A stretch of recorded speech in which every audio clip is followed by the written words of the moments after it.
ప్రైజ్లా దేవుని పరిశుద్ధ నామానికి మహిమ కలుగును గాక. ఈ యొక్క సమయంలో పరిశుద్ధ గ్రంథంలో నుండి ఒక చిన్న లేఖన భాగాన్ని చూసుకున్నట్లయితే తిమోతికి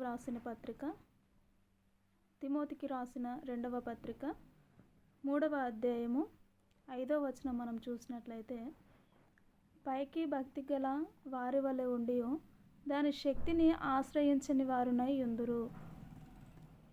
ఇక్కడ పౌలు భక్తుడు మాట్లాడుతూ వస్తూ ఉంటున్నారు. ఎవరితో అంటే తిమోతికి చెప్తా వస్తూ ఉంటున్నారు. ఏమని అంటే, పైకి భక్తి గల వారి వలె కనిపిస్తూ లోపల ఏ శక్తి లేని వారి వలె ఉంటున్నారని వారు సంఘమును గూర్చి మాట్లాడుతూ వస్తూ ఉంటున్నారు కదా. కొన్ని సంవత్సరముల క్రితము రాసిన ఈ యొక్క మాట ఈ నేటి దినాల్లో వర్తిస్తూ ఉంటుంది. ఎలా అంటే నిజముగా నేటి దినాల్లో సంఘాల్లో చూస్తే కూడా ఎలా ఉందంటే, వారు పైకి భక్తి గల వారి వలె కనిపిస్తూ లోపల వారికి ప్రార్థన శక్తి ఉండదు, ఆత్మీయ జీవితము ఉండదు, ప్లస్ దేవుడిచ్చే ఆశీర్వాదమునైనను దేవుడిచ్చే ప్రతి దానిని పొందుకోలేని స్థితిలో నేటి క్రైస్తవ్యము అయినను అనేకమైనటువంటి జనాంగాలు కూడా ఉంటున్నారు కదా. నిజంగా పరిశుద్ధాత్మ దేవుడు కొన్ని సంవత్సరముల క్రితమే ముందు జరగబోయే సంగతులను గూర్చి ఎంతో స్పష్టంగా రాసి పెట్టారు కదా. పౌలు భక్తుని ద్వారా పరిశుద్ధాత్మ దేవుడు రాసి పెట్టినారు. ఆ కొన్ని సంవత్సరముల క్రితము సంఘాల్లోనే జరుగుతున్న దానిని ఇప్పుడు నేటి దినాల్లో చూస్తే కూడా అదే మాదిరిగా జరుగుతూ ఉంటుంది కదా. కొన్ని పై వచనాలు చూస్తే కూడా ప్రేమ లేని వారు, తల్లిదండ్రులకు అవిధేయతను కనపరుస్తున్నవారు, కృతజ్ఞత లేనివారు, క్రూరులు, సజ్జనులు, ద్రోహులు, మూర్ఖులు, గర్వంధులు, దేవుని కంటే సుఖాన్ని ఎక్కువగా భావించేవారు అని స్పష్టంగా రాస్తూ వచ్చినారు కదా. అయితే నిజంగా ఈ నేటి దినాల్లో కూడా చూస్తే కొన్ని సంవత్సరముల క్రితము సంఘంలో జరుగుతుంది విధముగానే పౌలు భక్తుడు తిమోతి గారికి రాసినారు కదా. అదే నేటి దినాల్లో ఇప్పుడు కూడా జరుగుతుంది కూడా అదే జరుగుతూ ఉంటుంది. తమ సుఖానుభవాలను వెతుకుతున్న జనాంగాలు ఎంతోమంది, తల్లిదండ్రులకు విధేయత చూపించని వారు, ప్లస్ వారి స్వార్థాన్ని వారే వెతుక్కునేవారు, ఎదుటి వారిని ప్రేమించలేని వారు, ఇలా ఎంతోమంది ఉంటున్నారు కదా. దేవాతి దేవుడు పరిశుద్ధాత్మ దేవుడు నిజముగా ఎలా రాశారంటే, ఆయన ఆదియు అంతమునై ఉన్నవాడు, ప్లస్ అల్ఫయు ఒమేగయు కదా. ముందున్న విషయాలను, ముందు జరగబోయే విషయాలను కూడా స్పష్టంగా మన కొరకు ఈ యొక్క పరిశుద్ధ గ్రంథంలో రాసి పెట్టి ఉంటున్నారు భక్తుల ద్వారా కదా. దానిని మనం నిజముగా గ్రహించకయే, దానిని చదవకయే నిర్లక్ష్యాన్ని కనపరుస్తూ దానిలో ఉంటున్న అంతర్యాన్ని గమనించకనే ఉంటున్నాం.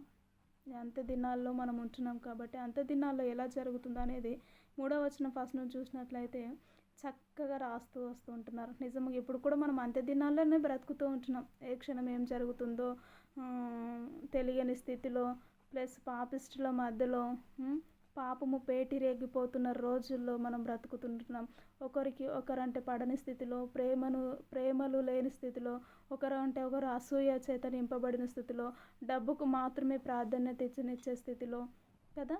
ఖచ్చితంగా అలా జరుగుతూ ఉంటుంది. అంత్య దినాల్లో ఇలా జరుగుతూ ఉంటుంది అని నిజంగా పౌలు భక్తునికి ఎలా తెలుసు? ముందుగానే తిమోతికి చెప్పి ఉంటున్నారు కదా.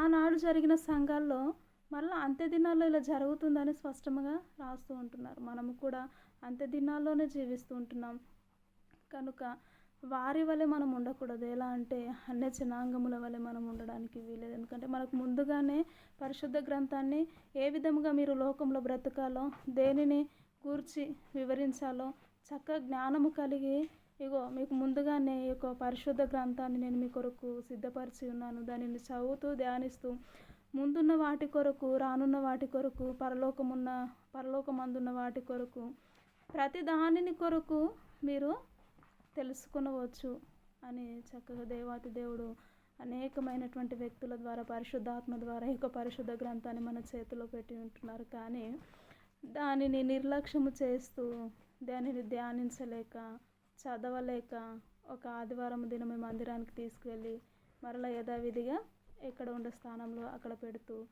నడుస్తున్న విశ్వాసులైన ఎంతోమంది సేవకులు, ఎంతోమంది వారు నడుస్తున్నట్టుగా గమనిస్తూ ఉంటున్నాం కదా నేటి దినాల్లో చూస్తే.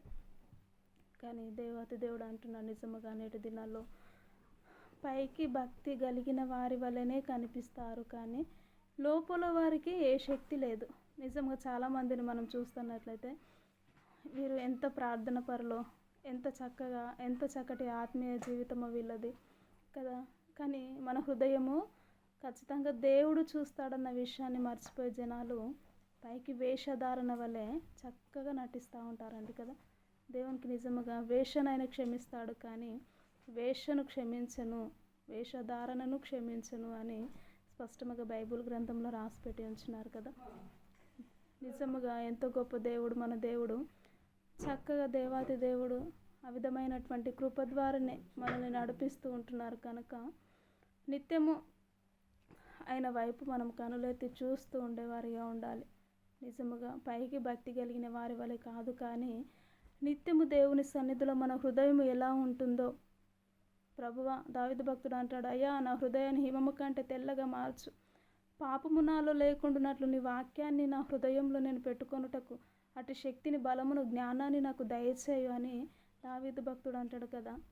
నిజముగా మన హృదయములో వాక్యము ఉంటే ఖచ్చితంగా పాపానికి చోటు ఇవ్వము.